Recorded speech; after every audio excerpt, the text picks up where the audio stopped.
Hamas chief Ismail Haniyeh హత్యతో పశ్చిమాసియాలో ఉద్రిక్తతలు చెలరేగుతూ ఉన్నాయి సార్. సో ఇరాన్కు రష్యా, ఇజ్రాయెల్కు అమెరికా, యూకే అండగా నిలుస్తూ ఉన్నాయి. ఏ క్షణమైనా మూడవ ప్రపంచ యుద్ధం రావచ్చనే స్పెక్యులేషన్స్ ఉన్నాయి. సో మొదటి, రెండవ ప్రపంచ యుద్ధాలని మనం చరిత్రగా చదువుకున్నాం.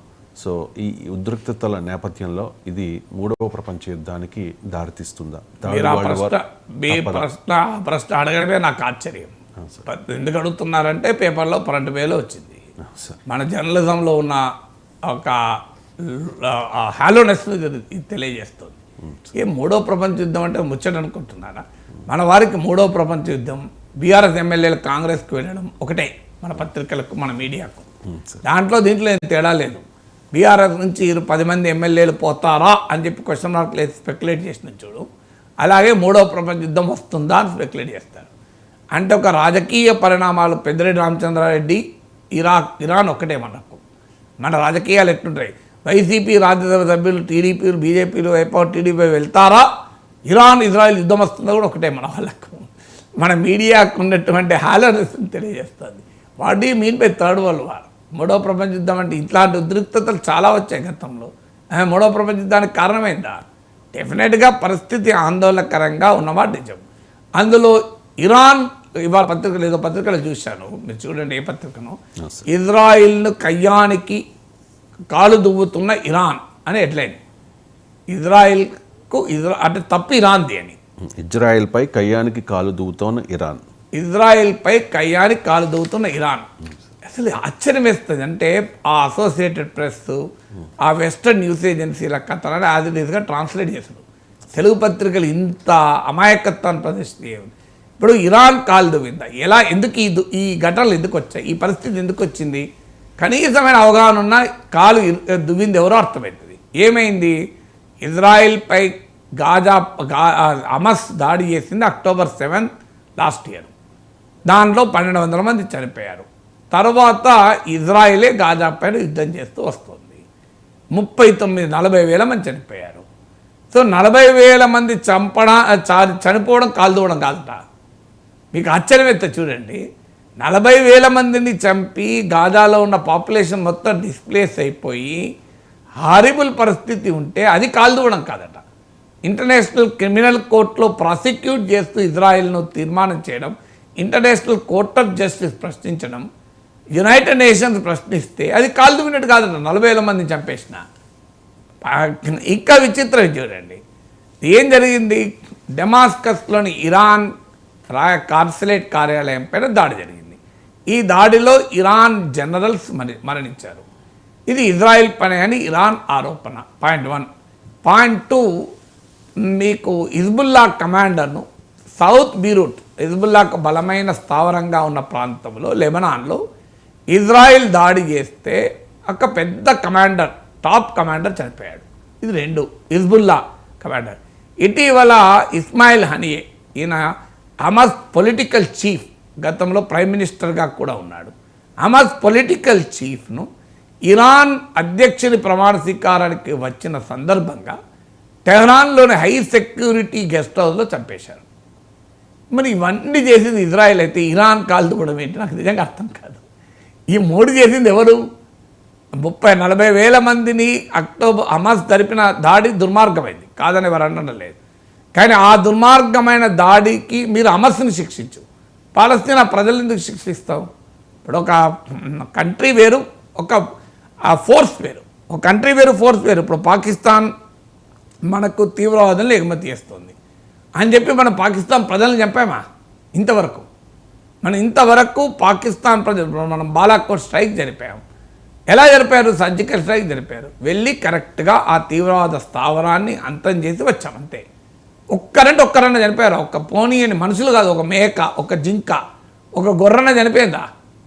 మరి ఇజ్రాయిల్ వాళ్ళు 40,000 మంది పాలస్తీనా పౌరులను చంపారు కదా. నీకు యుద్ధం అంటే చేస్తే హమాస్ పైన యుద్ధం చేయి, పాలస్తీనా ప్రజలపైన యుద్ధం ఏంటి? మనం పాకిస్తాన్ ప్రజలపైన యుద్ధం చేయలేదు కదా. ఇన్నిసార్లు పాకిస్తాన్ పైన యుద్ధం చేశాం. నాకు ఒక్క ఎగ్జాంపుల్ చెప్పండి, భారత సైన్యాలు వెళ్ళి పాకిస్తాన్ ప్రజల్ని ఉచ్చకోతకు వస్తుంది. ఒక్క ఎగ్జాంపుల్ చెప్పండి, ఎన్నడూ చేయలేదు. మీరు ప్రజల్ని చంపరు, కొలేటరల్ డ్యామేజ్ ఉండొచ్చు. అంటే ఒక దాడి జరిగినప్పుడు పొరపాటున సివిలియన్ చనిపోవచ్చు, కానీ ఇక్కడ జరుగుతున్నది డైరెక్ట్గా ఇజ్రాయెల్ ఆసుపత్రులపైన బాంబులు వేస్తోంది. గాజాలో ఇజ్రాయెల్ పారిపోతున్న శరణార్థులపైన బాంబులు వేస్తోంది. ఆహార సరఫరాలు వద్దని అడ్డుకుంటోంది. ఇంత మారణహోమం చేస్తుందట, కాలు దువ్వడం లేదట, ఇరాన్ కాలు దువ్వుతుందట. అంటే ఇంత బయాస్డ్ కవరేజ్ ఎందుకుంటుంది అంటే తప్పు మన పత్రికలు కూడా కాదు, స్వతంత్ర అవగాహన లేక కేవలం ఆ associated press American news agency లేదా ఏజెన్సీ ఫ్రెంచ్ న్యూస్ ఏజెన్సీ లేదంటే బ్రిటిష్ న్యూస్ ఏజెన్సీ రాయిటర్స్ వీళ్ళు ఇచ్చిన రిపోర్ట్లను యాజ్ ఇట్ ఈస్గా ట్రాన్స్లేట్ చేసి ఇట్లనే ఉంటుంది జర్నలిజం. సో మీకు ఇప్పుడు నేను ఇరాన్ కాలు దువ్విన ఒక ఉదాహరణ చెప్పండి. ఇప్పుడు ఎప్పుడు ఇరాన్ సిరియాలోని ఇరాన్ రాయబార కార్యాలయం పైన ఇజ్రాయిల్ దాడి చేసి మా జనరల్స్ని చంపినరు అని చెప్పి ఇరాన్ ఆరోపించి ఇజ్రాయిల్ పైన ఒక్కసారి దాడి చేశారు. దానికి మళ్ళీ ప్రతీకారంగా ఇజ్రాయిల్ కూడా దాడి చేసింది. అయిపోయింది కదా ఆ సైకిల్. ఇప్పుడు ఆ సైకిల్ అయిపోయినాక మళ్ళీ ఇరాన్ ఎక్కడ దాడి చేసింది? ఇరాన్ దాడి చేసిన ఒక ఉదాహరణ చెప్పండి. దాడి చేసింది ఇజ్రాయిల్. ఇక్కడ నేను 3 ఉదాహరణలు చెప్పాను మీకు. సిరియాలో దాడి చేసింది, ఇరాన్ టెహరాన్లో దాడి చేసింది, లెబనాన్లో దాడి చేసింది. సో ఇజ్రాయిల్ దాడి చేస్తే కాలు దువ్వుతోంది ఇరాన్ అని చెప్పి మన పత్రికలు రాస్తే ప్రజలకు పాపం ఈ పత్రికలే సోర్స్ కనుక అది నమ్ముతారు కదా. మన టీవీ ఛానళ్ళు కూడా అలాగే వస్తున్నాయి వార్తలు. కారణం ఏంటంటే ఇప్పుడు మన తెలుగు పత్రికల రిపోర్టర్లు టెహరాన్లో లేడు, టెల్-అవీవ్లో ఇజ్రాయిల్లో లేడు, బీరుట్లో లేడు. అప్పుడు ఏం చేయాలి? మనకంటూ ఒక అవగాహన, ఒక దృక్పథం ఉండాలి, అండర్స్టాండింగ్ ఉండాలి. అది లేకపోతే ఏం చేస్తారంటే ఈ వెస్ట్రన్ న్యూస్ ఏజెన్సీస్ ప్రాపగండాను నమ్మే ప్రమాదం ఉంటుంది. ఇరాన్ తప్పితే ఇరాన్ అందాం, కానీ ఇప్పుడు ఇంత క్లియర్గా ఇజ్రాయిల్ ఇరాన్ పైన, లెబనాన్ పైన, సిరియా పైన, గాజా పైన అటాక్ చేస్తుంటే మీరు కాలు దువ్వుతోంది ఇరాన్ అంటే దానికి కారణం ఒకటి వాస్తవం. ఎప్పుడైతే హిజ్బుల్లాకు చెందినటువంటి వారు జోలాన్ హైట్స్ అంటారు, ఆ జోలాన్ హైట్స్లో అటాక్ చేశారు. అది కూడా సిరియా ప్రాంతం ఇజ్రాయెల్ ఆక్రమించి కూర్చున్నది. సో ఇక్కడ అందువల్ల మనకి ఇది 3వ ప్రపంచ యుద్ధానికి వెళ్ళడమా అనేది చాలా టూ ఫార్ ఫ్రెంచ్. సో 26-30 మంది బీఆర్ఎస్ ఎమ్మెల్యేలు పోతారా అన్నంత సులభంగా స్పెక్యులేట్ చేసే అంశం కాదు థర్డ్ వరల్డ్ వార్ అంటే. బట్ డెఫినెట్గా పరిస్థితులు ఉద్రిక్తంగా ఉన్నమాట నిజం. ఎందుకంటే ఇరాన్ యాక్సిస్ ఆఫ్ రెసిస్టెన్స్ అని ఇరాన్, హిజ్బుల్లా, అలాగే హమస్, హూతీ, సిరియా, ఇరాక్లో ఉన్న షియా మిలిషియా వీళ్ళంతా ఒక కూటమిగా యాక్సిస్ ఆఫ్ రెసిస్టెన్స్ అంటారు. ఇజ్రాయిల్ ఏమో అబ్రహాం అలియన్స్ అని ప్రతిపాదిస్తోంది, తనను డిప్లొమాటిక్గా గుర్తించిన దేశాలన్నీ కలిసి రావాలని. So but still America Iran కొంత రిస్ట్రెయింట్ వహించమని చెప్తోంది. ఇప్పటికిప్పుడు రష్యా, చైనా వాళ్ళు దూకి ఇరాన్కు మద్దతుగా అమెరికాతో యుద్ధానికి ఏమీ రెడీ అవుతలేరు. పరిస్థితి ఉద్రిక్తంగా ఉన్నమాట నిజం. ఎందుకంటే ఇజ్రాయెల్లే కాదు, అమెరికా వార్షిప్స్, ఫైటర్ జెట్స్ కూడా రంగంలో దిగాయి. ఇరాన్ ఇప్పుడు కనుక ఇజ్రాయెల్పై దాడి చేస్తే అమెరికాతోనే ప్రత్యక్షమైన ఘర్షణ వచ్చే ప్రమాదం ఉంది. అందువల్ల ఇప్పుడు ఇంకొక వాస్తవం కూడా చెప్పాలి. ఈ ఇస్మాయిల్ హనియా అతను ఎందుకు ఇరాన్కి వచ్చాడు?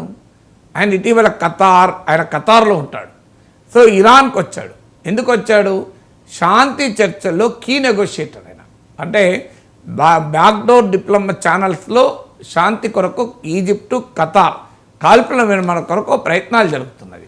ఆ ఈజిప్టు, ఖతార్ అమెరికా మిత్ర దేశాలు. అంటే అమెరికా ఆశీస్సులు లేకుండా శాంతి ఒప్పందం పైన చర్చలు జరిగే అవకాశమే లేదు. అమెరికా కూడా కాల్పుల విరమణ కొరకు, సీజ్ ఫైర్ కొరకు నెగోషియేట్ చేస్తుంది. ఆ నెగోషియేటర్లో హమస్ తరఫున ఒక కీలక పాత్రధారి ఇస్మాయిల్ హనియే. ఇజ్రాయెల్ ఏం చేసింది? శాంతి కొరకు, కాల్పుల విరమణ కొరకు చర్చ జరుపుతుందని చంపేసింది. ఏం మెసేజ్ పంపుతున్నారు నెతన్యాహు?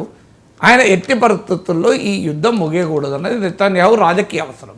ఎందుకంటే ఆయన పైన భయంకరమైన అవినీతి ఆరోపణలు ఉన్నాయి. ఒక దశలో ఈ గాజా యుద్ధమే మొదలు కాకపోతే, హమస్సే దుర్మార్గంగా తెలివి తక్కువ దాడి చేస్తుండకపోతే ఇప్పుడు నెతన్యాహు ప్రభుత్వం పడిపోయేది. ఎందుకంటే న్యాయ వ్యవస్థలో కూడా రాజకీయ జోక్యం చేస్తే ప్రజలు రోడ్ల మీద వేల సంఖ్యలో వచ్చి నిరసన తెలిపారు. ఆఖరికి అమెరికా ఇజ్రాయిల్ ఎయిర్ఫోర్స్లో ఉండే రిజర్వ్ బలగాలు కూడా రోడ్డు మీదకి వచ్చారు. మేము ఫైటర్ జెట్ నడపమని చెప్పి రోడ్డు మీదకి వచ్చారు. నెతన్యాహు ప్రభుత్వం 1 నెల 2 నెలల ఎక్కువ ఉండేది కాదు. ఆ సమయంలో హమాస్ దాడి చేయడం వల్ల యుద్ధం వచ్చే వరకు నెతన్యాహు బలపడ్డాడు. ఇప్పుడు నెతన్యాహు భయం ఏంటంటే ఈ యుద్ధం అంటూ ఆగిపోతే నెతన్యాహు ప్రభుత్వం పడిపోతుంది. ఆయన అవినీతి ఆరోపణలకు ఆయన ఖచ్చితంగా విచారణ ఎదుర్కోవాల్సి ఉంటుంది. అందువల్ల ఆయనకి ఈ యుద్ధం కొనసాగడం ఆయన పర్సనల్ పొలిటికల్ ఇంట్రెస్ట్.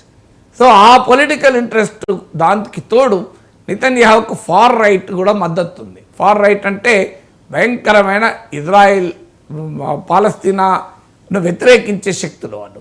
సో అందువల్ల నెతన్యాహు పర్సనల్ పొలిటికల్ ఇంట్రెస్ట్ వల్ల ఆయన శాంతిని ఒప్పుకోవడం లేదు. అందువల్లనే శాంతి ప్రయత్నాలు చేస్తున్న ఇస్మాయిల్ అని ఏం చెప్పారు. ఇప్పుడు చెప్పండి మరి కాలు దువ్వేది ఎవరు? అయ్యా శాంతి చర్చ జరిపేదాన్ని నువ్వు లేపేస్తావు, లేపేస్తే శాంతి ఒప్పందం కుదురుతుందా? అందువల్ల మూడో ప్రపంచ యుద్ధానికి పోతుందని అనడం కానీ డెఫినెట్గా ఈ యుద్ధం ముగుస్తుంది, పీస్ కుదురుతుంది అని కాస్తంత ఆశ కూడా ఉండే. ఎందుకంటే ఈజిప్టు ఖతార్ ప్రయత్నాలు చేస్తున్నది any moment ceasefire deal రావచ్చు అని. అది మాత్రం ఆగిపోయింది. వార్ ఇజ్రాయిల్ హమస్ దాటి రీజనల్ ప్లేయర్స్ కూడా ఇన్వాల్వ్ అవుతున్నారు. బట్ థర్డ్ వరల్డ్ వార్ అనేది మాత్రం ఇది జస్ట్ స్పెక్యులేషన్. ఈ రకంగా రాజకీయ వార్తలు రాసినట్లు ప్రపంచ యుద్ధాల గురించి ఊహాగానాలు రాయకూడదు. Right sir, thank you.